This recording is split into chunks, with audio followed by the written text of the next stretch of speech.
+1 ബയോളജിയിലെ biomolecules എന്ന ചാപ്റ്ററിലെ 3rd പാർട്ടാണ് നമ്മളിന്ന് ഡിസ്കസ് ചെയ്യാൻ പോകുന്നത്. കഴിഞ്ഞ ഭാഗങ്ങളുടെ ലിങ്ക് ഡിസ്ക്രിപ്ഷൻ ബോക്സിൽ നൽകിയിട്ടുണ്ട്. ഒരു മൈക്രോ മോളിക്യൂളായ ലിപ്പിഡ്സിനെ കുറിച്ചാണ് നമ്മൾ ഇന്നത്തെ വീഡിയോയിൽ ചർച്ച ചെയ്യാൻ പോകുന്നത്. എല്ലാ കൂട്ടുകാർക്കും ബയോസ്ട്രിപ്സ് മീഡിയ ചാനലിലേക്ക് സ്വാഗതം. ആദ്യം നമുക്ക് ലിപ്പിഡ്സ് എന്താണെന്ന് നോക്കാം. Lipids are fatty acid esters of alcohols and related substances.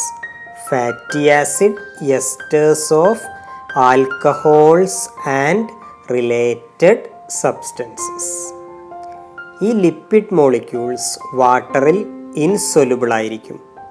അതേസമയം ഓർഗാനിക് സോൾവൻസായ ഈതർ ബെൻസീൻ, ക്ലോറോഫോം, അസറ്റോൺ തുടങ്ങിയവയിൽ ഇവ ഡിസോൾവ് ചെയ്യുന്നതായിരിക്കും. Classification of lipids. ലിപ്പിഡ്സിനെ പ്രധാനമായും simple lipids, complex lipids and derived lipids എന്നിങ്ങനെ മൂന്നായി തരംതിരിക്കാം. ആദ്യമായി നമുക്ക് സിമ്പിൾ ലിപ്പിഡ്സ് എന്താണെന്ന് നോക്കാം. ഫാറ്റി ആസിഡ്സ് ആൽക്കഹോളുമായി ചേർന്നുണ്ടാവുന്ന എസ്റ്റേഴ്സിനെയാണ് സിമ്പിൾ ലിപ്പിഡ്സ് എന്ന് വിളിക്കുന്നത്. ഒരു ഓർഗാനിക് ആസിഡ് ഒരു ആൽക്കഹോളുമായി റിയാക്ട് ചെയ്ത് ഫോം ചെയ്യുന്ന കോമ്പൗണ്ട്സിനെയാണ് നമ്മൾ എസ്റ്റേഴ്സ് എന്ന് പറയുന്നത്. ഇത്തരത്തിൽ ഫാറ്റി ആസിഡ്സ് ആൽക്കഹോളുമായി ചേർന്നുണ്ടാവുന്ന എസ്റ്റേഴ്സാണ് സിമ്പിൾ ലിപ്പിഡ്സ്. സിമ്പിൾ ലിപ്പിഡ്സ് പ്രധാനമായും രണ്ട് തരത്തിലുണ്ട്. ഒന്ന് neutral or true fat, second one waxes. Neutral fat അല്ലെങ്കിൽ ട്രൂ ഫാറ്റിൻ്റെ പ്രത്യേകതകൾ എന്തൊക്കെയാണെന്ന് നോക്കാം. ഫാറ്റി ആസിഡ്സ് ഗ്ലിസറോളുമായി ചേർന്നുണ്ടാവുന്ന എസ്റ്റേഴ്സിനെയാണ് ന്യൂട്രൽ ഫാറ്റ് അല്ലെങ്കിൽ ട്രൂ ഫാറ്റ് എന്ന് വിളിക്കുന്നത്. Esters of fatty acids with glycerol. They are also called glycerides. Carbon, hydrogen, oxygen എന്നിവ ഉപയോഗിച്ചാണ് ന്യൂട്രൽ ഫാറ്റ്സ് നിർമ്മിച്ചിരിക്കുന്നത്. പക്ഷേ ഇവയിൽ കാർബൺ ആറ്റങ്ങളുടെ എണ്ണത്തെക്കാളും ഓക്സിജൻ ആറ്റങ്ങളുടെ എണ്ണം വളരെ കുറവായിരിക്കും. ഒരു ഫാറ്റ് മോളിക്യൂളിന് പ്രധാനമായും രണ്ട് കമ്പോണൻസ് ഉണ്ടായിരിക്കും. First one molecule of alcohol. ഇവിടെ ഒരു ഗ്ലിസറോൾ മോളിക്യൂൾ ആയിരിക്കും ആൽക്കഹോൾ മോളിക്യൂളിൻ്റെ സ്ഥാനത്ത് വരുന്നത്. അതുപോലെ 1 to 3 molecules of fatty acids. 1 മുതൽ 3 വരെ ഫാറ്റി ആസിഡ് മോളിക്യൂൾസും ഉണ്ടായിരിക്കും. ഒന്നുകിൽ ഈ 3 ഫാറ്റി ആസിഡ് മോളിക്യൂളും സെയിം ആയിരിക്കും, അല്ലെങ്കിൽ വ്യത്യസ്ത തരം ഫാറ്റി ആസിഡ് മോളിക്യൂളുകളായിരിക്കും കാണപ്പെടുന്നത്. ഫസ്റ്റ് കമ്പോണൻ്റായ ഗ്ലിസറോളിൻ്റെ സ്ട്രക്ചർ ഒന്ന് നോക്കാം. ഇതാണ് ഒരു ഗ്ലിസറോൾ മോളിക്യൂൾ. ഒരു ഗ്ലിസറോൾ മോളിക്യൂളിൽ 3 കാർബൺ ആറ്റങ്ങൾ ഉണ്ടായിരിക്കും. ഈ ഓരോ കാർബൺ ആറ്റവുമായും ഒരു ഹൈഡ്രോക്സിൽ ഗ്രൂപ്പ് അറ്റാച്ച് ചെയ്താണ് ഗ്ലിസറോൾ മോളിക്യൂളിൽ കാണപ്പെടുന്നത്. രണ്ടാമത്തെ കമ്പോണൻ്റാണ് ഫാറ്റി ആസിഡ്. കാർബൺ ആറ്റങ്ങൾ കൂടിച്ചേർന്ന് ഫോം ചെയ്യുന്ന ഒരു അൺബ്രാഞ്ച്ഡ് ചെയിനാണ് ഒരു ഫാറ്റി ആസിഡ് മോളിക്യൂൾ. ഇതൊരു ഫാറ്റി ആസിഡ് മോളിക്യൂളിൻ്റെ ഡയഗ്രമാണ്. ഫാറ്റി ആസിഡ് മോളിക്യൂളിലെ ഈ കാർബൺ ചെയിനിലെ ഓരോ കാർബണും 4 ബോണ്ടുകൾ വഴി മറ്റ് 4 ഗ്രൂപ്പുകളുമായി ബോണ്ട് ചെയ്യപ്പെടുന്നു. ഒരു ഫാറ്റി ആസിഡ് മോളിക്യൂളിലെ ഒരുവിധം എല്ലാ കാർബൺ ആറ്റവും ഹൈഡ്രജൻ ആറ്റവുമായി ബോണ്ട് ചെയ്ത് ഒരു ഹൈഡ്രോ കാർബൺ ചെയിൻ ഫോം ചെയ്യുന്നു. ഈ ചെയിനിൻ്റെ ഒരെൻഡിൽ ഒരു കാർബോക്സിൽ ഗ്രൂപ്പ് ഉണ്ടായിരിക്കും. ഈ കാർബോക്സിൽ ഗ്രൂപ്പാണ് ഈ ഫാറ്റി ആസിഡ് മോളിക്യൂളിന് അസിഡിക് പ്രോപ്പർട്ടീസ് നൽകുന്നത്. സാധാരണയായി 14 മുതൽ 22 വരെ കാർബൺ ആറ്റങ്ങളാണ് ഒരു ഫാറ്റി ആസിഡ് മോളിക്യൂളിൽ കാണപ്പെടാറുള്ളത്. കൂടുതൽ ഫാറ്റി ആസിഡുകളിലും കാർബൺ ആറ്റങ്ങളുടെ എണ്ണം എപ്പോഴും ഈവൻ നമ്പറായിരിക്കും. സാധാരണയായി 16-18 കാർബൺ ആറ്റങ്ങളാണ് ഫാറ്റി ആസിഡ് മോളിക്യൂളുകളിൽ കാണാറുള്ളത്. 2 തരത്തിലുള്ള ഫാറ്റി ആസിഡ്സ് കാണപ്പെടുന്നുണ്ട്. First one saturated fatty acids and second one unsaturated fatty acids. ആദ്യമായി നമുക്ക് സാച്ചുറേറ്റഡ് ഫാറ്റി ആസിഡ്സിൻ്റെ പ്രത്യേകതകൾ എന്തൊക്കെയാണെന്ന് നോക്കാം. ഇതൊരു സാച്ചുറേറ്റഡ് ഫാറ്റി ആസിഡിന് എക്സാമ്പിളാണ്. പാമിറ്റിക് ആസിഡ് എന്ന് പറയുന്നത് ഒരു സാച്ചുറേറ്റഡ് ഫാറ്റി ആസിഡാണ്. ഒരു സാച്ചുറേറ്റഡ് ഫാറ്റി ആസിഡിലെ കാർബൺ ചെയിനിലെ ഓരോ കാർബണും പരസ്പരം ഒരു സിംഗിൾ ബോണ്ട് വഴിയാണ് കണക്റ്റ് ചെയ്തിരിക്കുന്നത്. ഇതിനകത്ത് നമുക്ക് നോക്കിക്കഴിഞ്ഞാൽ കാണാം, സിംഗിൾ ബോണ്ടുകൾ മാത്രമാണ് കാണപ്പെടുന്നത്. അതുപോലെ തന്നെ ഈ ചെയിനിലെ എല്ലാ കാർബൺ ആറ്റങ്ങളും ഒരു ഹൈഡ്രജൻ ആറ്റവുമായി ബോണ്ട് ചെയ്താണ് കാണപ്പെടുന്നത്. ഈ ചെയിൻ നോക്കിക്കഴിഞ്ഞാൽ നമുക്ക് കാണാം, എല്ലാ കാർബൺ ആറ്റവും ഒരു ഹൈഡ്രജൻ ആറ്റവുമായി ബോണ്ട് ചെയ്തിട്ടുണ്ട്. ഈ ഫാറ്റി ആസിഡ് മോളിക്യൂളിലെ ഒരു കാർബൺ ആറ്റം പോലും ഫ്രീ ആയി കാണപ്പെടുന്നില്ല. ഇതിനകത്തെ എല്ലാ കാർബൺ ആറ്റവും ഹൈഡ്രജനുമായി കണക്റ്റ് ചെയ്ത് കാണപ്പെടുന്നത് കൊണ്ടാണ് ഈ ഫാറ്റി ആസിഡ് മോളിക്യൂളിനെ സാച്ചുറേറ്റഡ് ഫാറ്റി ആസിഡ്സ് എന്ന് വിളിക്കുന്നത്. സാച്ചുറേറ്റഡ് ഫാറ്റി ആസിഡ്സിൻ്റെ മെൽറ്റിംഗ് പോയിൻ്റ് അൺസാച്ചുറേറ്റഡ് ഫാറ്റി ആസിഡ്സിനേക്കാളും കൂടുതലായിരിക്കും. അതുകൊണ്ട് തന്നെ ഇവ ഓർഡിനറി ടെമ്പറേച്ചറിൽ സോളിഡ് സ്റ്റേറ്റിലായിരിക്കും കാണപ്പെടുന്നത്. സാച്ചുറേറ്റഡ് ഫാറ്റി ആസിഡ്സിൻ്റെ ജനറൽ ഫോർമുലയാണ് CnH2nO2. സാച്ചുറേറ്റഡ് ഫാറ്റി ആസിഡ്സുകൾക്ക് എക്സാമ്പിളാണ് പാമിറ്റിക് ആസിഡ്, സ്റ്റിയറിക് ആസിഡ് എന്നിവ. കൂടുതൽ ആനിമൽ ഫാറ്റുകളും സാച്ചുറേറ്റഡ് ഫാറ്റി ആസിഡ്സ് ആണ്. ഇത്രയുമാണ് സാച്ചുറേറ്റഡ് ഫാറ്റി ആസിഡ്സിൻ്റെ പ്രത്യേകതകൾ. അടുത്തതായി നമുക്ക് അൺസാച്ചുറേറ്റഡ് ഫാറ്റി ആസിഡ്സിൻ്റെ ഫീച്ചേഴ്സ് എന്തൊക്കെയാണെന്ന് നോക്കാം. ഒലീക് ആസിഡ് എന്ന അൺസാച്ചുറേറ്റഡ് ഫാറ്റി ആസിഡിൻ്റെ ഒരു സ്ട്രക്ചറാണ് ഇത്. ഈ കാർബൺ ചെയിൻ നോക്കിക്കഴിഞ്ഞാൽ നമുക്ക് കാണാം, ഇതിനകത്ത് ഈ 2 കാർബൺ ആറ്റവുമായി ഹൈഡ്രജൻ ആറ്റം ബോണ്ട് ചെയ്യപ്പെട്ടിട്ടില്ല. ഈ ബോണ്ട് ചെയ്യപ്പെടാത്ത ഈ ഭാഗത്ത് കാർബൺ കാർബൺ ഡബിൾ ബോണ്ട് കാണപ്പെടുകയും ചെയ്യുന്നുണ്ട്.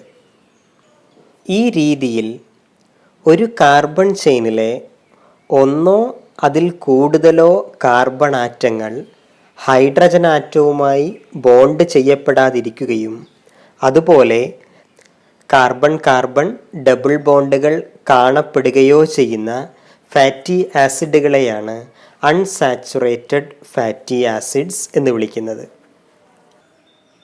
ഇവയിലെ എല്ലാ കാർബൺ ആറ്റവും ഹൈഡ്രജനുമായി ബോണ്ട് ചെയ്യാത്തത് കാരണം ഇവയ്ക്ക് ഇനിയും ഹൈഡ്രജൻ ആറ്റങ്ങളെ സ്വീകരിക്കാൻ കഴിയും. അതുകൊണ്ടാണ് ഇവയെ അൺസാച്ചുറേറ്റഡ് ഫാറ്റി ആസിഡ്സ് എന്ന് വിളിക്കുന്നത്. അൺസാച്ചുറേറ്റഡ് ഫാറ്റി ആസിഡ്സിൻ്റെ ജനറൽ ഫോർമുലയാണ് CnH2n-2xO2. ഇവയുടെ മെൽറ്റിംഗ് പോയിൻ്റ് വളരെ കുറവായിരിക്കും. അതുകൊണ്ട് തന്നെ നോർമൽ ടെമ്പറേച്ചറിൽ ലിക്വിഡായിട്ടായിരിക്കും അൺസാച്ചുറേറ്റഡ് ഫാറ്റി ആസിഡ്സ് കാണപ്പെടുന്നത്. കൂടുതൽ പ്ലാന്റ് ലിപ്പിഡ്സും അൺസാച്ചുറേറ്റഡ് ഫാറ്റി ആസിഡ്സ് ആയിരിക്കും.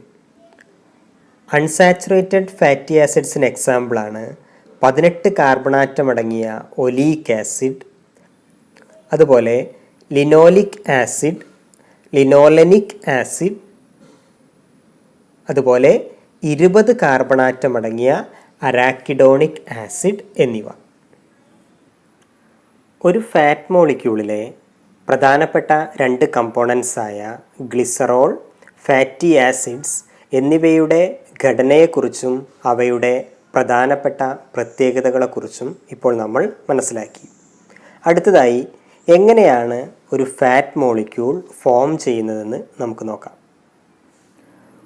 ഒരു ഗ്ലിസറോൾ മോളിക്യൂളും 3 ഫാറ്റി ആസിഡ് മോളിക്യൂളും ചേർന്നാണ് ഒരു ഫാറ്റ് മോളിക്യൂൾ ഫോം ചെയ്യുന്നത്. ഈ ഗ്ലിസറോൾ മോളിക്യൂളിലെ 3 ഹൈഡ്രോക്സിൽ ഗ്രൂപ്പുമായി ഒരു ഫാറ്റി ആസിഡ് മോളിക്യൂളിലെ കാർബോക്സിൽ ഗ്രൂപ്പ് ബോണ്ട് ചെയ്യപ്പെട്ടാണ് ഇതൊരു ഫാറ്റ് മോളിക്യൂളായി മാറുന്നത്. ഈ ഗ്ലിസറോൾ മോളിക്യൂളിലെ 3 ഹൈഡ്രോക്സിൽ ഗ്രൂപ്പും 3 ഫാറ്റി ആസിഡ്സിലെ കാർബോക്സിൽ ഗ്രൂപ്പും തമ്മിൽ കണക്റ്റ് ചെയ്യുന്ന സമയത്ത് 3 മോളിക്യൂൾ വാട്ടർ എലിമിനേറ്റ് ചെയ്യപ്പെടുന്നുണ്ട്. അതുകൊണ്ട് തന്നെ ഒരു കണ്ടൻസേഷൻ അല്ലെങ്കിൽ ഡീഹൈഡ്രേഷൻ പ്രോസസ്സ് വഴിയാണ് ഗ്ലിസറോളും ഫാറ്റി ആസിഡ്സും തമ്മിൽ കണക്റ്റ് ചെയ്യപ്പെടുന്നത്. ഒരു ഗ്ലിസറോൾ മോളിക്യൂളിനെയും ഫാറ്റി ആസിഡ്സിനെയും പരസ്പരം കണക്റ്റ് ചെയ്യുന്ന ഈ കെമിക്കൽ ബോണ്ടിനെയാണ് എസ്റ്റർ ബോണ്ട് എന്ന് വിളിക്കുന്നത്. ഈ രീതിയിലാണ് ഒരു ഗ്ലിസറോൾ മോളിക്യൂളും 3 ഫാറ്റി ആസിഡ് മോളിക്യൂൾസും ചേർന്ന് ഒരു ഫാറ്റ് മോളിക്യൂൾ ഫോം ചെയ്യുന്നത്. ഇങ്ങനെ ഒരു ഫാറ്റ് മോളിക്യൂൾ ഫോം ചെയ്യുന്ന സമയത്ത് ഈ ഫാറ്റിൽ കാണപ്പെടുന്ന 3 ഫാറ്റി ആസിഡ്സും സിമിലർ ആണെങ്കിൽ അത്തരം ഫാറ്റിനെയാണ് നമ്മൾ പ്യുവർ ഫാറ്റ്സ് എന്ന് വിളിക്കുന്നത്. ട്രൈപാമിറ്റിൻ, ട്രൈസ്റ്റിയറിൻ എന്നിവ പ്യുവർ ഫാറ്റ്സിന് ഉദാഹരണങ്ങളാണ്. അതുപോലെ ഒരു ഫാറ്റ് മോളിക്യൂൾ ഫോം ചെയ്യുന്ന സമയത്ത് ഇവയിൽ വ്യത്യസ്ത തരം ഫാറ്റി ആസിഡുകളാണ് കാണപ്പെടുന്നതെങ്കിൽ അത്തരം ഫാറ്റ്സിനെയാണ് മിക്സഡ് ഫാറ്റ്സ് എന്ന് വിളിക്കുന്നത്. ബട്ടർ, ഡൈപാൽമിറ്റോസ്റ്റിയറിൻ എന്നിവ മിക്സഡ് ഫാറ്റ്സിന് എക്സാമ്പിളാണ്. ഫിസിക്കൽ നേച്ചർ അനുസരിച്ച് നമുക്ക് ഫാറ്റ്സിനെ 2ആയി തിരിക്കാം. First one oils and second one hard fats. Room ടെമ്പറേച്ചറിൽ ലിക്വിഡ് ഫോമിൽ കാണപ്പെടുന്ന ഫാറ്റ്സ് ആണ് ഓയിൽസ്. ഇവയിൽ അൺസാച്ചുറേറ്റഡ് ഫാറ്റി ആസിഡ്സ് ആയിരിക്കും കൂടുതലും കാണപ്പെടുന്നത്. അതുപോലെ ഇവയുടെ മെൽറ്റിംഗ് പോയിൻ്റ് വളരെ കുറവായിരിക്കും. അതേസമയം ഹൈഡ്രജനേഷൻ എന്ന പ്രക്രിയ വഴി നമുക്ക് ഇവയെ ഹാർഡ് ഫാറ്റുകളാക്കി മാറ്റാവുന്നതാണ്. ഓയിൽസിന് എക്സാമ്പിളാണ് ground nut oil, mustard oil, olive oil etcetera. Second one hard fats. Room ടെമ്പറേച്ചറിൽ സോളിഡ് ഫോമിൽ കാണപ്പെടുന്ന ഫാറ്റ്സിനെയാണ് നമ്മൾ ഹാർഡ് ഫാറ്റ്സ് എന്ന് വിളിക്കുന്നത്. ഹാർഡ് ഫാറ്റ്സിൽ കാണപ്പെടുന്നത് സാച്ചുറേറ്റഡ് ഫാറ്റി ആസിഡ്സ് ആയിരിക്കും. എക്സാമ്പിളാണ് animal fat, butter etcetera. Types of fats. ഒരു ഫാറ്റ് മോളിക്യൂളിൽ കാണപ്പെടുന്ന ഫാറ്റി ആസിഡ് മോളിക്യൂൾസിൻ്റെ എണ്ണം അനുസരിച്ച് ഫാറ്റ്സിനെ മോണോഗ്ലിസറൈഡ്സ്, ഡൈഗ്ലിസറൈഡ് ആൻഡ് ട്രൈഗ്ലിസറൈഡ് എന്നിങ്ങനെ 3ആയി തിരിക്കാം. ഇതൊരു ഗ്ലിസറോൾ മോളിക്യൂളാണ്. ഈ ഗ്ലിസറോൾ മോളിക്യൂളുമായി ഒരു സിംഗിൾ ഫാറ്റി ആസിഡ് ഗ്രൂപ്പ് കൂടിച്ചേർന്ന് ഫോം ചെയ്യുന്ന ഫാറ്റിനെയാണ് നമ്മൾ മോണോഗ്ലിസറൈഡ് എന്ന് വിളിക്കുന്നത്. ഇതുപോലെ 2 ഫാറ്റി ആസിഡ് ഗ്രൂപ്പ് കൂടിച്ചേരുകയാണെങ്കിൽ ഈ ഫാറ്റ് മോളിക്യൂളിനെ ഡൈഗ്ലിസറൈഡ് എന്നും, ഇതുപോലെ 3 ഫാറ്റി ആസിഡ് ഗ്രൂപ്പ് കൂടിച്ചേർന്ന് കഴിഞ്ഞാൽ ഈ ഫാറ്റിനെ നമ്മൾ ട്രൈഗ്ലിസറൈഡ് എന്നും വിളിക്കും. ട്രൈഗ്ലിസറൈഡ്സിനെയാണ് നമ്മൾ ട്രൂ ഫാറ്റ് എന്ന് വിളിക്കുന്നത്. സിമ്പിൾ ലിപ്പിഡ്സിലെ ന്യൂട്രൽ ഫാറ്റ് അല്ലെങ്കിൽ ട്രൂ ഫാറ്റ്സ് എന്ന ഭാഗമാണ് ഇപ്പോൾ നമ്മൾ ചർച്ച ചെയ്തത്. സിമ്പിൾ ലിപ്പിഡ്സിലെ രണ്ടാമത്തെ ടൈപ്പാണ് വാക്സ്. ഗ്ലിസറോൾ ഒഴികെയുള്ള മറ്റു ആൽക്കഹോൾ മോളിക്യൂൾസ് ഫാറ്റി ആസിഡ്സുമായി ചേർന്ന് ഫോം ചെയ്യുന്ന എസ്റ്റേഴ്സിനെയാണ് വാക്സ് എന്ന് പറയുന്നത്. അതായത് ലോങ് ചെയിൻ സാച്ചുറേറ്റഡ് ഫാറ്റി ആസിഡ്സും ഗ്ലിസറോൾ അല്ലാത്ത മറ്റൊരു ഹൈ മോളിക്കുലാർ വെയ്റ്റുള്ള ആൽക്കഹോൾ മോളിക്യൂളും ചേർന്ന് ഫോം ചെയ്യുന്ന ലിപ്പിഡ്സിനെയാണ് വാക്സസ് എന്ന് പറയുന്നത്. അടുത്തായി നമുക്ക് വാക്സിന് ചില എക്സാമ്പിൾസ് ഒന്ന് നോക്കാം. First one, bees wax. Worker honey ബീസിൻ്റെ അബ്ഡോമിനൽ ഗ്ലാൻസ് സെക്രീറ്റ് ചെയ്യുന്ന വാക്സാണ് bees wax. Second one, sebum. സ്കിന്നിൽ കാണപ്പെടുന്ന സെബേഷ്യസ് ഗ്ലാൻസിൻ്റെ സെക്രീഷനാണ് സെബം. സെറുമെൻ. എക്സ്റ്റേണൽ ഓഡിറ്ററി കനാലിൽ കാണപ്പെടുന്ന സെറുമിനസ് ഗ്ലാൻസ് സെക്രീറ്റ് ചെയ്യുന്ന ഒരു വാക്സി സെക്രീഷനാണ് സെറുമിൻ അല്ലെങ്കിൽ ഇയർ വാക്സ് എന്ന പേരിൽ അറിയപ്പെടുന്നത്. മറ്റൊരു എക്സാമ്പിളാണ് പാരഫിൻ വാക്സ്. പെട്രോളിയത്തിൽ നിന്നും ലഭിക്കുന്ന ഒരു വാക്സി സബ്സ്റ്റൻസ് ആണ് പാരഫിൻ വാക്സ്. സിമ്പിൾ ലിപ്പിഡ്സ് എന്ന കാറ്റഗറിയിൽ വരുന്ന ന്യൂട്രൽ ഫാറ്റ്സ്, അതുപോലെ വാക്സസ് എന്നിവയെക്കുറിച്ചുള്ള പ്രധാനപ്പെട്ട വസ്തുതകളാണ് ഇതുവരെ നമ്മൾ ഡിസ്കസ് ചെയ്തത്. ലിപ്പിഡ്സിലെ രണ്ടാമത്തെ ഗ്രൂപ്പായ കോമ്പൗണ്ട് ലിപ്പിഡ്സ് അല്ലെങ്കിൽ കോൺജുഗേറ്റഡ് ലിപ്പിഡ്സിനെ കുറിച്ചാണ് അടുത്തതായി നമ്മൾ ഡിസ്കസ് ചെയ്യാൻ പോകുന്നത്. Compound lipids are esters of fatty acids with alcohol but contain some other substances also. ഫാറ്റി ആസിഡ്സും ആൽക്കഹോളും ചേർന്നുണ്ടാവുന്ന എസ്റ്റേഴ്സിൻ്റെ കൂടെ മറ്റേതെങ്കിലും സബ്സ്റ്റൻസുകൾ കൂടിച്ചേർന്നുണ്ടാവുന്ന ലിപ്പിഡ്സിനെയാണ് കോമ്പൗണ്ട് ലിപ്പിഡ്സ് അല്ലെങ്കിൽ കോൺജുഗേറ്റഡ് ലിപ്പിഡ്സ് എന്ന് വിളിക്കുന്നത്.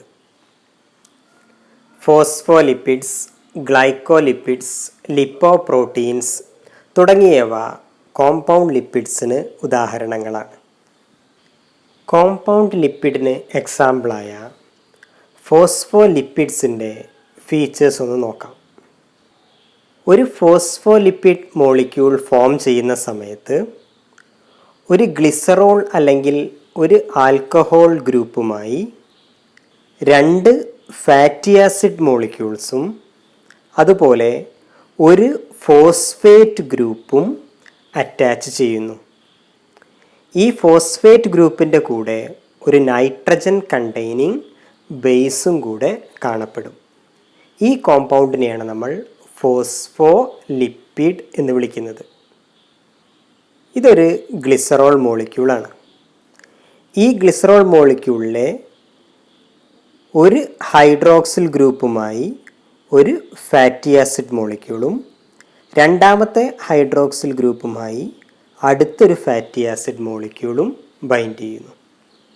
മൂന്നാമത്തെ ഹൈഡ്രോക്സിൽ ഗ്രൂപ്പുമായി ഒരു phosphate group with nitrogen containing base attach ചെയ്ത് കഴിഞ്ഞാൽ ഈ ലിപ്പിഡ് മോളിക്യൂളിനെയാണ് നമ്മൾ ഫോസ്ഫോലിപ്പിഡ് എന്ന് വിളിക്കുന്നത്. ഒരു ഫോസ്ഫോലിപ്പിഡ് മോളിക്യൂളിന് ഒരു നോൺ പോളാർ ഹൈഡ്രോഫോബിക് ടെയിലും അതുപോലെ പോളാർ ഹൈഡ്രോഫിലിക് ഹെഡും കാണപ്പെടും. Hydrophobic means repelled by water, hydrophilic means attracted to water. Hydrophobic tail form ചെയ്യുന്നത് ഫാറ്റി ആസിഡ് ചെയിൻസ് വഴിയും അതുപോലെ ഹൈഡ്രോഫിലിക് ഹെഡായി ആക്ട് ചെയ്യുന്നത് നെഗറ്റീവ്ലി ചാർജ്ഡ് ഫോസ്ഫേറ്റ് ഗ്രൂപ്പും അതുപോലെ പോസിറ്റീവ്ലി ചാർജ്ഡ് ബേസുമാണ്.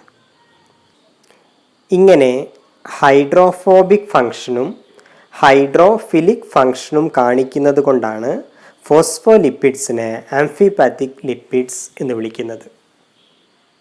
ഫോസ്ഫോലിപ്പിഡ്സിൻ്റെ ചില പ്രധാനപ്പെട്ട ഫങ്ഷൻസ് ഒന്ന് നോക്കാം. Cell membrane, nuclear membrane, mitochondrial membrane, chloroplast membrane, endoplasmic reticulum membranes തുടങ്ങിയവയുടെ ഫ്രെയിംവർക്കായി പ്രവർത്തിക്കുന്ന ലിപ്പിഡ്സാണ് ഫോസ്ഫോലിപ്പിഡ്സ്. അതുപോലെ ലെസിത്തിൻ എന്ന ഫോസ്ഫോലിപ്പിഡ്സ് സൈറ്റോപ്ലാസത്തിൻ്റെ കോൺസ്റ്റിറ്റ്യുവൻ്റായി പ്രവർത്തിക്കുന്നു. അതുപോലെ ചില ഫോസ്ഫോലിപ്പിഡ്സ് സ്റ്റോറേജ് ഫാറ്റ്സിലും കാണപ്പെടുന്നുണ്ട്. നമ്മുടെ നെർവ് ഫൈബേഴ്സിനെ ഇൻസുലേറ്റ് ചെയ്യുന്ന സ്പിംഗോമൈലിൻസും ഫോസ്ഫോലിപ്പിഡ്സിന് എക്സാമ്പിളാണ്. മറ്റൊരു കോമ്പൗണ്ട് ലിപ്പിഡാണ് ലിപ്പോപ്രോട്ടീൻസ്.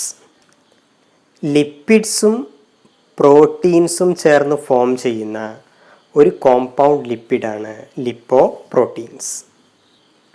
ലിപ്പോപ്രോട്ടീൻസിൽ കാണപ്പെടുന്ന ലിപ്പിഡ്സ് പ്രധാനമായും ഒരു ഫോസ്ഫോലിപ്പിഡ് മോളിക്യൂളായിരിക്കും. ലിപ്പോപ്രോട്ടീൻസിൻ്റെ പ്രധാനപ്പെട്ട ഫങ്ഷൻസ് എന്തൊക്കെയാണെന്ന് നോക്കാം. മെംബ്രെയിൻസിൻ്റെ പ്രധാനപ്പെട്ട ഒരു കോൺസ്റ്റിറ്റ്യുവൻ്റായി പ്രവർത്തിക്കുന്ന മോളിക്യൂളാണ് ലിപ്പോപ്രോട്ടീൻസ്.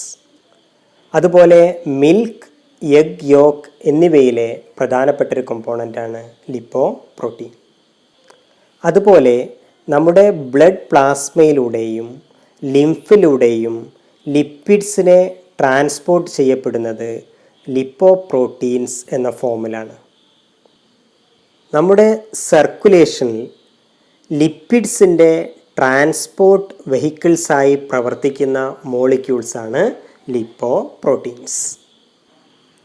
കോമ്പൗണ്ട് ലിപ്പിഡിന് മറ്റൊരു എക്സാമ്പിളാണ് ഗ്ലൈക്കോലിപ്പിഡ്സ്. ഫാറ്റി ആസിഡ്സ്, ആൽക്കഹോൾ എന്നിവയുടെ കൂടെ ഒരു ഷുഗർ മോളിക്യൂളും ചേർന്ന് ഫോം ചെയ്യുന്ന ഒരു കോമ്പൗണ്ട് ലിപ്പിഡാണ് ഗ്ലൈക്കോലിപ്പിഡ്. അതായത് ഒരു ഗ്ലിസറോൾ അല്ലെങ്കിൽ ഒരു ആൽക്കഹോൾ മോളിക്യൂളുമായി 2 ഫാറ്റി ആസിഡ് മോളിക്യൂളും മൂന്നാമതായി ഷുഗർ അല്ലെങ്കിൽ ഒരു ഗാലക്ടോസ് മോളിക്യൂളും ചേർന്നാണ് ഒരു ഗ്ലൈക്കോലിപ്പിഡ് മോളിക്യൂൾ ഫോം ചെയ്യുന്നത്. പ്ലാന്റ് സെൽ വോൾസുമായി അസോസിയേറ്റ് ചെയ്ത് കാണുന്ന 2 ലിപ്പിഡ്സാണ് ക്യൂട്ടിൻ അതുപോലെ സുബറിൻ. പ്ലാന്റ് സെൽ വോൾസിലും ക്യൂട്ടിക്കിൾസിലും കാണപ്പെടുന്ന ലിപ്പിഡാണ് ക്യൂട്ടിൻ. എപ്പിഡെർമൽ സെൽസുമായി ബൈൻഡ് ചെയ്ത് കാണപ്പെടുന്ന ക്യൂട്ടിൻ ട്രാൻസ്പിരേഷൻ്റെ റേറ്റ് കുറയ്ക്കാൻ സഹായിക്കുന്നു. അതുപോലെ കോർക്ക് സെൽസിൽ കാണപ്പെടുന്ന ലിപ്പിഡാണ് സ്യൂബറിൻ. കോമ്പൗണ്ട് ലിപ്പിഡ്സിൻ്റെ ചില ഉദാഹരണങ്ങളാണ് നമ്മളിപ്പോൾ ചർച്ച ചെയ്തത്. ലിപ്പിഡ്സിലെ മൂന്നാമത്തെ ഗ്രൂപ്പായ ഡിറൈവ്ഡ് ലിപ്പിഡ്സിനെ കുറിച്ചാണ് നമ്മൾ അടുത്തതായി നോക്കാൻ പോകുന്നത്. സിമ്പിൾ ലിപ്പിഡ്സിൻ്റെയോ കോമ്പൗണ്ട് ലിപ്പിഡ്സിൻ്റെയോ ഹൈഡ്രോളിസിസ് വഴി ഉണ്ടാവുന്ന ഡെറിവേറ്റീവ്സാണ് ഡിറൈവ്ഡ് ലിപ്പിഡ്സ് എന്ന് പറയുന്നത്. ഡിറൈവ്ഡ് ലിപ്പിഡ്സിന് ഉദാഹരണങ്ങളാണ് സ്റ്റീറോയിഡ്സ്, ടെർപീൻസ്, പ്രോസ്റ്റാഗ്ലാൻഡിൻസ് എന്നിവ. ഒരു സൈക്ലിക് സ്റ്റീറോയിഡ് ന്യൂക്ലിയസായ സൈക്ലോപെൻറ്റെയ്ൻ പെർഹൈഡ്രോ ഫിനാൻത്രീൻ എന്ന റിംഗ് അടങ്ങിയ കോമ്പൗണ്ട്സിനെയാണ് സ്റ്റീറോയിഡ്സ് എന്ന് വിളിക്കുന്നത്. 4 കാർബൺ റിങ്സ് ഫ്യൂസ് ചെയ്ത ഒരു റിംഗ് ലൈക്ക് സ്ട്രക്ചറാണ് സ്റ്റീറോയിഡ്സിനുള്ളത്. സ്റ്റീറോയിഡ്സിൽ ഫാറ്റി ആസിഡുകൾ കാണപ്പെടുന്നില്ലെങ്കിലും ഇവയെ ഇൻക്ലൂഡ് ചെയ്തിരിക്കുന്നത് ലിപ്പിഡ്സിൻ്റെ കാറ്റഗറിയിലാണ്. അതിനുള്ള പ്രധാന കാരണം ഇവ ലിപ്പിഡ് ലൈക്ക് അല്ലെങ്കിൽ ഫാറ്റ് ലൈക്ക് പ്രോപ്പർട്ടീസ് കാണിക്കുന്നത് കൊണ്ടാണ് സ്റ്റീറോയിഡ്സിനെ നമ്മൾ ലിപ്പിഡിൻ്റെ കാറ്റഗറിയിൽ പെടുത്തിയിട്ടുള്ളത്. അടുത്തതായി നമുക്ക് മേജർ ഗ്രൂപ്പ്സ് ഓഫ് സ്റ്റീറോയിഡ്സ് ഏതൊക്കെയാണെന്ന് നോക്കാം. First one, sterols. Cholesterol, ergosterol എന്നിവ സ്റ്റീറോൾസിന് ഉദാഹരണങ്ങളാണ്. Second one, bile acids. Glycocholic acid, taurocholic acid എന്നിവ ബൈൽ ആസിഡ്സിന് എക്സാമ്പിൾസ് ആണ്. Third one, gonadal or sex hormones. Oestrogen, progesterone, testosterone എന്നിവ സെക്സ് ഹോർമോൺസിന് എക്സാമ്പിൾസ് ആണ്. Fourth one, adrenocortical hormones. Adrenocortical ഹോർമോൺസായ അൽഡോസ്റ്റിറോൺ, കോർട്ടിസോൺ എന്നിവ സ്റ്റീറോയിഡ്സിന് ഉദാഹരണങ്ങളാണ്. പ്രധാനപ്പെട്ട ഒരു സ്റ്റീറോയിഡായ കൊളസ്ട്രോളിൻ്റെ പ്രത്യേകതകൾ എന്തൊക്കെയാണെന്ന് നോക്കാം. ആനിമൽ ടിഷ്യൂസിൽ ഏറ്റവും കൂടുതലായി കാണപ്പെടുന്ന ഒരു സ്റ്റീറോയിഡാണ് കൊളസ്ട്രോൾ. ആനിമൽ ഫാറ്റിലാണ് കൂടുതലും കൊളസ്ട്രോൾ കാണപ്പെടുന്നത്. നമ്മുടെ ലിവറിനകത്ത് ഫോം ചെയ്യുന്ന ഒരു സ്റ്റീറോയിഡാണ് കൊളസ്ട്രോൾ. കൊളസ്ട്രോളിൻ്റെ chemical ഫോർമുലയാണ് C27H45OH. ഇതാണ് ഒരു കൊളസ്ട്രോൾ മോളിക്യൂളിൻ്റെ സ്ട്രക്ചർ.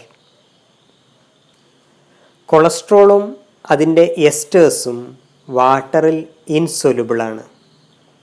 ഇങ്ങനെ വാട്ടറിൽ ഇൻസൊല്യൂബിൾ ആയത് കാരണം ഈ കൊളസ്ട്രോൾ ബ്ലഡ് വെസൽസിൻ്റെ ലൈനിങ്സിൽ ഡെപ്പോസിറ്റ് ചെയ്യപ്പെടുകയും ഇതുവഴി ബ്ലഡ് പ്രഷർ വർദ്ധിക്കാൻ കാരണമാവുകയും ചെയ്യുന്നു. ഇങ്ങനെ കൊളസ്ട്രോൾ ബ്ലഡ് വെസൽസിൻ്റെ ലൈനിങ്സിൽ അടിഞ്ഞുകൂടുന്നതോടുകൂടി രക്തസമ്മർദ്ദം വർദ്ധിക്കുകയും ഇത് നിരവധി ഹാർട്ട് ഡിസീസസിന് കാരണമായി മാറുകയും ചെയ്യാറുണ്ട്. അതുപോലെ തന്നെ അൾട്രാ വയലറ്റ് രശ്മികളുടെ എക്സ്പോഷർ വഴി കൊളസ്ട്രോളിൽ നിന്നും വൈറ്റമിൻ ഡി ഫോം ചെയ്യുന്നുണ്ട്. ഡിറൈവ്ഡ് ലിപ്പിഡ്സിന് മറ്റൊരു എക്സാമ്പിളാണ് ടെർപീൻസ്. ഐസോപ്രീൻ യൂണിറ്റ്സ് വഴി ഫോം ചെയ്യുന്ന ലിപ്പിഡ് ലൈക്ക് ഹൈഡ്രോ കാർബൺസ് ആണ് ടെർപീൻസ്. ചില പ്ലാന്റ്സ് പ്രൊഡ്യൂസ് ചെയ്യുന്ന എസെൻഷ്യൽ ഓയിൽസിലെ പ്രധാനപ്പെട്ട ഒരു കമ്പോണൻ്റാണ് ടെർപീൻസ്. ഇവ പല പ്ലാന്റ് പാർട്സിനും ഫ്രാഗ്രൻസ് നൽകുന്നുണ്ട്. ക്യാംഫർ ഓയിലിലടങ്ങിയ ക്യാംഫർ, മിൻറ്റിലടങ്ങിയ മെന്തോൾ, ലെമണിലടങ്ങിയ ലിമോണീൻ എന്നിവ ടെർപീൻസിന് ഉദാഹരണങ്ങളാണ്. Vitamin A, D, E, K അതുപോലെ പ്ലാന്റ് പിഗ്മെൻ്റായ ക്ലോറോഫിൽ എന്നിവയിലടങ്ങിയ ഒരു ടെർപ്പനോയിഡ് ആൽക്കഹോളാണ് ഫൈറ്റോൾ. പ്ലാന്റ് പിഗ്മെൻറ്റ്സായ കരോട്ടിനോയിഡ്സ് ഒരു ടെർപ്പനോയിഡ് കോമ്പൗണ്ടാണ്. ടൊമാറ്റോസിൽ കാണപ്പെടുന്ന പിഗ്മെൻ്റായ ലൈക്കോപ്പീൻ ഒരു ടെർപ്പനോയിഡ് കോമ്പൗണ്ടിന് ഉദാഹരണമാണ്. ഒരു പ്ലാന്റ് ഹോർമോണായ ഗിബർലിൻസും ഒരു ടെർപ്പിനോയിഡ് കോമ്പൗണ്ടിന് ഉദാഹരണമാണ്. മറ്റൊരു പ്രധാനപ്പെട്ട ഡിറൈവ്ഡ് ലിപ്പിഡാണ് പ്രോസ്റ്റാഗ്ലാൻഡിൻസ്. അറാക്കിഡോണിക് ആസിഡ് പോലെയുള്ള 20 കാർബണാറ്റമടങ്ങിയ പോളി അൺസാച്ചുറേറ്റഡ് ഫാറ്റി ആസിഡ്സിൽ നിന്നും ഫോം ചെയ്യുന്ന കോമ്പൗണ്ട്സാണ് പ്രോസ്റ്റാഗ്ലാൻഡിൻസ്. മെയിൽസിലെ സെമിനൽ വെസിക്കിൾസിൻ്റെ സെക്രീഷനിലും അതുപോലെ ഫീമെയിൽസിലെ മെൻസ്ട്രൽ ഫ്ലൂയിഡിലും കാണപ്പെടുന്ന ഒരു പ്രധാനപ്പെട്ട കമ്പോണൻ്റാണ് prostaglandins. Vasodilation, vasoconstriction, stimulation of intestinal smooth muscles എന്നിവ പ്രോസ്റ്റാഗ്ലാൻഡിൻസിൻ്റെ പ്രധാനപ്പെട്ട ചില ഇഫക്ട്സ് ആണ്. ബയോമോളിക്യൂൾസിലെ ഒരു മൈക്രോ മോളിക്യൂളായ ലിപ്പിഡ്സിനെ കുറിച്ചാണ് നമ്മൾ ഇന്നത്തെ വീഡിയോയിൽ ചർച്ച ചെയ്തത്. വിവിധ തരം ലിപ്പിഡ്സായ simple lipids, compound lipids, derived lipids എന്നീ ഭാഗങ്ങളാണ് നമ്മൾ പ്രധാനമായും ചർച്ച ചെയ്തത്. ബയോമോളിക്യൂൾസ് എന്ന ഈ ചാപ്റ്ററിലെ നെക്സ്റ്റ് പാർട്ടുമായി നമുക്ക് അടുത്ത വീഡിയോയിൽ വീണ്ടും കാണാം. വീഡിയോ നിങ്ങൾക്ക് ഉപകാരപ്രദമാണെങ്കിൽ ചാനൽ സബ്സ്ക്രൈബ് ചെയ്യാൻ മറക്കരുത്. അപ്പോൾ അടുത്ത വീഡിയോയിൽ നമുക്ക് വീണ്ടും കാണാം. ബൈ.